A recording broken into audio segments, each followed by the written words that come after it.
नमस्कार दोस्तों, कैसे हो आप लोग। उम्मीद करता हूँ कि आपने परिवार के साथ सुरक्षित हैं। सेंट बॉन स्कूल काटोर रोड और माय रेडियो सिटी लाए हैं आपके लिए ज्ञानवान एजुकेशन घर घर।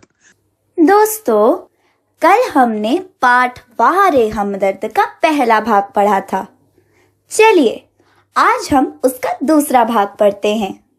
क्या आपको याद है, कल हमने पढ़ा था कि कैसे साइकिल पर जाते जाते लेखक दुर्घटनाग्रस्त हो गए थे और उन्हें एक सार्वजनिक अस्पताल में भर्ती किया गया था।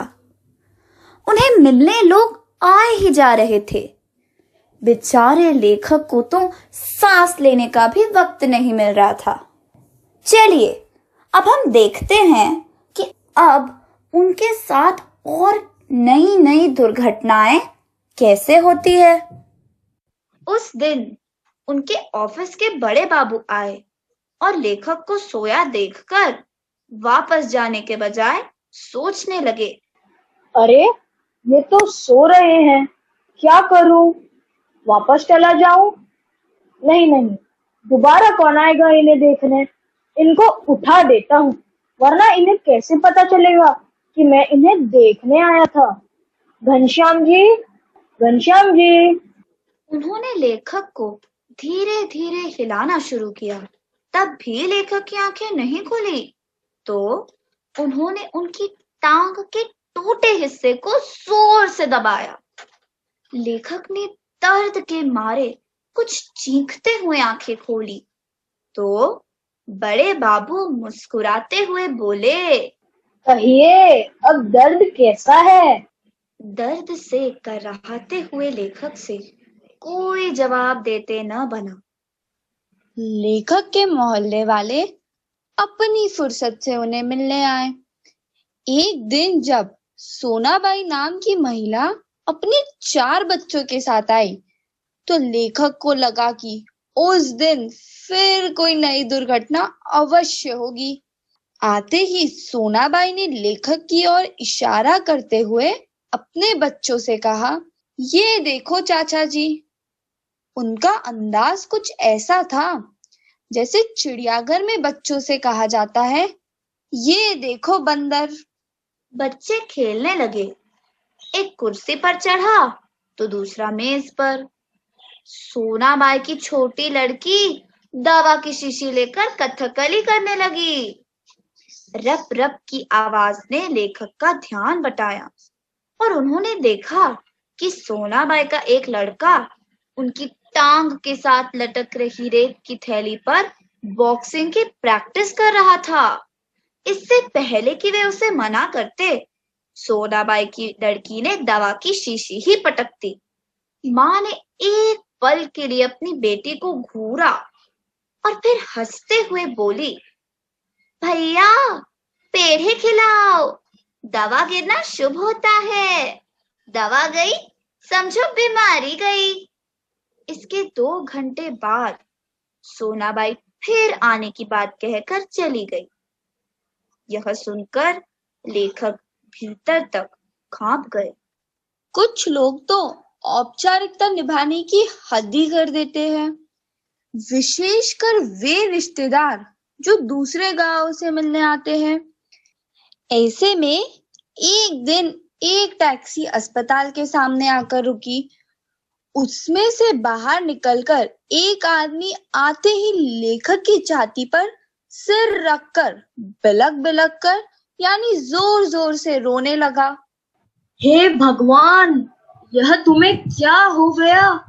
इन कार वालों का सत्यानाश हो। यह सुनकर लेखक ने मन ही मन सोचा, मुझे जो हुआ सो हुआ, पर तुम क्यों रोते हो? तुम्हें क्या हुआ? वह व्यक्ति थोड़ी देर तक लेखक की छाती में मुंह गड़ाए रोता रहा। जब उसका रोना कुछ कम हुआ तो उसने अपनी गर्दन उठाई और जब लेखक से आंखें मिलाई यानी उनकी ओर देखा तो वह एकदम चुप हो गया। फिर धीरे से हंसते हुए बोला, ओह, मैं तो गलत कमरे में आ गया हूँ। आजकल लोग ठीक से बताते भी तो नहीं। पिताजी का कमरा शायद बगल वाला है। अच्छा भाई, माफ करना। यह कहकर वह चला गया। अब वही रोने की आवाज मुझे पड़ोस के कमरे से सुनाई दी। मुझे उस आदमी से अधिक गुस्सा अपनी पत्नी पर आया, क्योंकि उसे उस प्रकार रोता देख उसने उसे मेरा रिश्तेदार या करीबी मित्र समझ लिया था और टैक्सी वाले को भी पैसे दे दिए थे। ऐसे समय में हमदर्दी जताने वालों में वे लोग जरूर आते हैं जिनकी हम सूरत भी नहीं देखना चाहते। लेखक के शहर में एक कवि थे, श्री लक्कानंद। उनकी बेकार कविताओं से सारा शहर परेशान था। लेखक अक्सर उन्हें दूर से देखते ही 9-11 हो जाते थे। वे जानते थे कि जब भी वे उनसे मिलेंगे 10-20 कविताएं सुनाए बिना नहीं छोड़ेंगे। एक दिन वे बगल में झोला लेकर अस्पताल आ पहुंचे। आते ही कहने लगे, मैं तो पिछले 4-5 दिनों से कवि सम्मेलनों में अति व्यस्त था। कसम से इन दिनों मैं आपके बारे में ही सोचता रहा। रात भर मुझे नींद नहीं आई और रात को इसी संदर्भ में यह कविता लिख डाली। असम की राजधानी है शिलोंग, असम की राजधानी है शिलोंग, मेरे दोस्त की टूट गई है टांग, मोटर वाले तेरी ही साइड थी रॉन्ग। कविता सुनाकर उन्होंने लेखक को ऐसे देखा मानो उनकी एक आंख पूछ रही हो, कहो कविता कैसी रही, और दूसरी आंख कह रही हो, बोलो बेटा अब भी मुझसे भागोगे, तुम्हारी टांग तो टूटी हुई है। लेखक ने कवि को जल्दी से चाय पिलाई और फिर कविताएं सुनने का वादा कर बड़ी मुश्किल से विदा किया।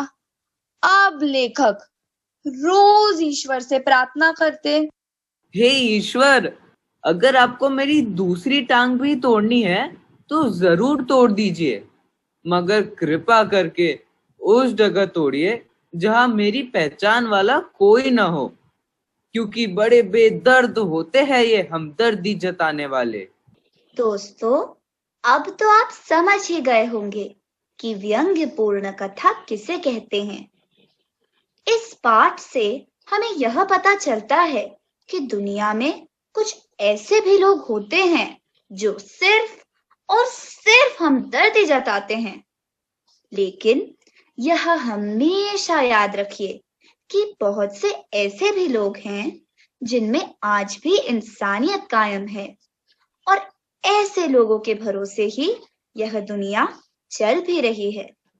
हमारा पाठ वाह रे हमदर्द यही समाप्त होता है। चलिए अब हम इसके प्रश्न उत्तरों पर भी चर्चा कर लेते हैं। लेखक हमदर्दी जताने वालों के बारे में क्या सोचते हैं? लेखक हमदर्दी जताने वालों के बारे में यह सोचते हैं कि वे मरीज को इतना परेशान करते हैं कि उसका आराम हराम हो जाए। वे अपने सारे बदले लेने के लिए मरीज से मिलने आते हैं। वे लोग सिर्फ औपचारिकता निभाने आते हैं, इन्हें मरीज से हमदर्दी नहीं होती। ये तो बस सूरत दिखाने आ जाते हैं। अरे वाह, तुमने तो सारे जवाब एकदम सटीक दिए हैं। तो दोस्तों, अब हमारा यह पाठ खत्म हो गया है। यदि आप इस पाठ को फिर सुनना चाहते हैं तो आप हमारे YouTube चैनल सेंट शिक्षा मित्र CEN शिक्षा मित्र सेंटर पॉइंट स्कूल पर जाकर देख सकते हैं।